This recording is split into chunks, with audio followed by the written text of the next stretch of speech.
বাংলাদেশের রাজনীতির এবং বাংলাদেশের নির্বাচনের যে সংস্কৃতি, সেখানে কিন্তু কখনোই জুন মাসে কখনো নির্বাচন হয়নি।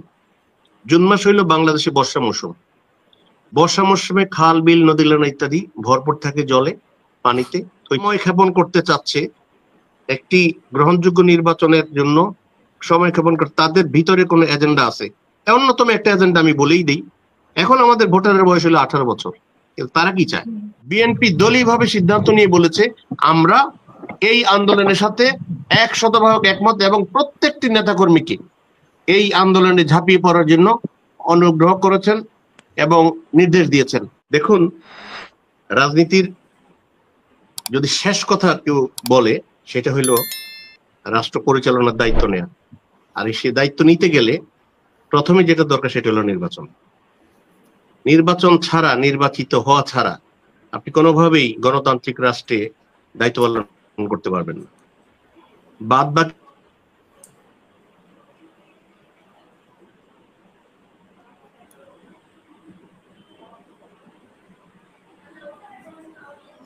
যে আমার মনে হয় ওনার কোনো ইন্টারনেটে কানেকশনের সমস্যা হবে।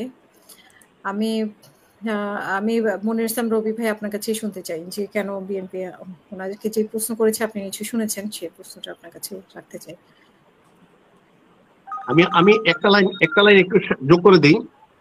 সুতরাং এই যে বিএনপি একটি গণতান্ত্রিক রাষ্ট্র মানে দল হিসাবে এবং বাংলাদেশের গণতন্ত্রের জন্য গত 18 বছরের বিএনপি যে ত্যাগ, তিতিক্ষা, আন্দোলন, সংগ্রাম, জীবন, যৌবন, মামলা, হামলা, গুম, খুন ইত্যাদি, সব কিছুর পিছনে কিন্তু একটি গণতান্ত্রিক প্রক্রিয়াকে ফেরত নিয়ে আসা, যেটিকে ধ্বংস করা হয়েছে সমূলে। আর তার জন্য চাই নির্বাচন। অলরেডি কিন্তু আমরা 8 মাস 9 মাস পার করে ফেলেছি। আমরা যদি আরো 5-7 মাস 10 মাস অপেক্ষা করি তাইলে কিন্তু আমরা একটা সুষ্ঠু নির্বাচনের দিকে যেতেই পারি।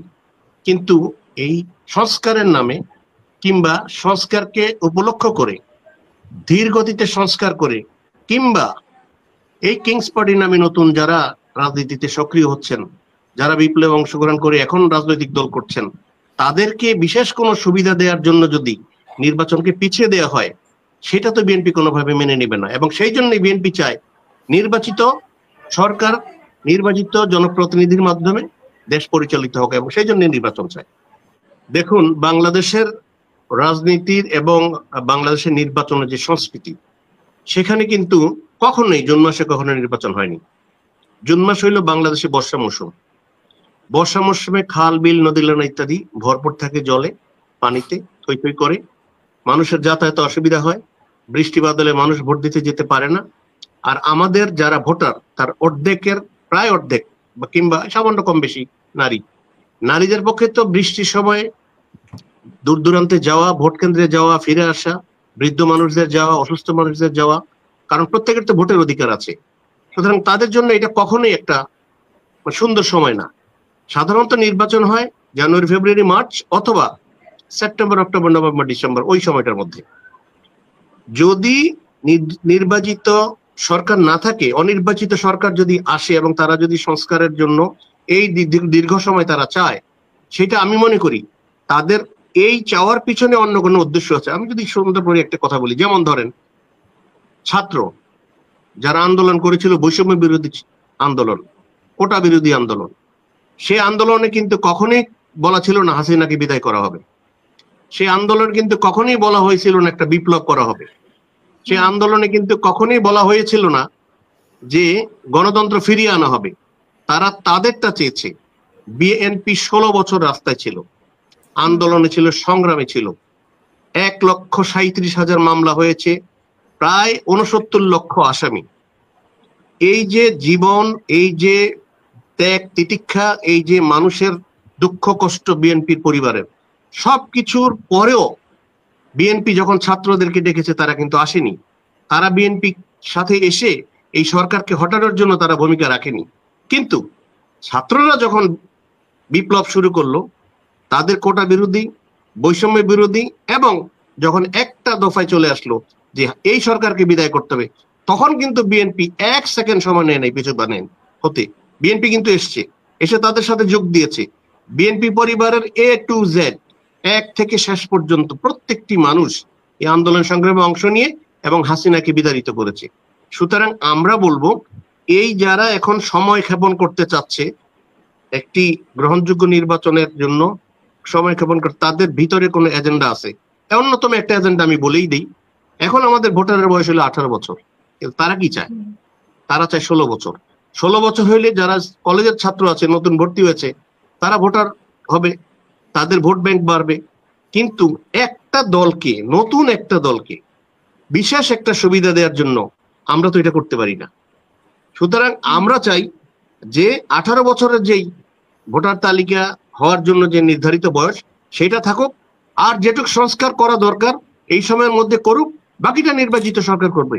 এবং এটা আমি মনে করি বিএনপির জন্য 100% যুক্তিযুক্ত একটা কথা, যে বিএনপির একমাত্র উদ্দেশ্য ক্ষমতায় যাওয়া। আমি বলেছি রাষ্ট্র পরিচালনার জন্য অন্যতম উপায় হইল নির্বাচন।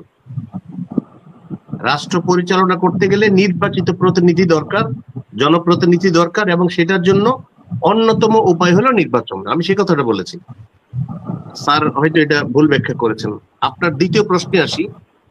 এই যে ছাত্রলীগ, যুবলীগ, স্বেচ্ছাসেবক লীগ, শ্রমিক লীগ ইত্যাদি বিভিন্ন নামে, এবং তাদের যারা সাঙ্গপাঙ্গ, তারা যে মিছিল করলো গুলিস্তানে, তাদের পার্টি অফিসের আশেপাশে, কেউ কিন্তু কোনো বাধা দেয়নি, না পুলিশ, না প্রশাসন, না এনসিপি, না ছাত্র জনতা, না কেউ। তাহলে কি বিষয়টা কি দাঁড়ালো? সবাই শুধু দাঁড়িয়ে দাঁড়িয়ে দেখলো। যেই বিএনপির 100% পরিবারের সদস্য এই জুলাই অগাস্ট বিপ্লবে অংশগ্রহণ করেছে, যেটা আফসারি স্যার বলছেন, আমাদের মহাসচিব বলেছেন আমরা এই আন্দোলনের সাথে নাই। এটা কখন বলেছেন? কখন বলেছেন? যখন কিছু জ্বালাও পোড়া হচ্ছিল ওই মুহূর্তে বলছেন যে এইসব জ্বালাও পোড়ার সাথে আমরা নেই।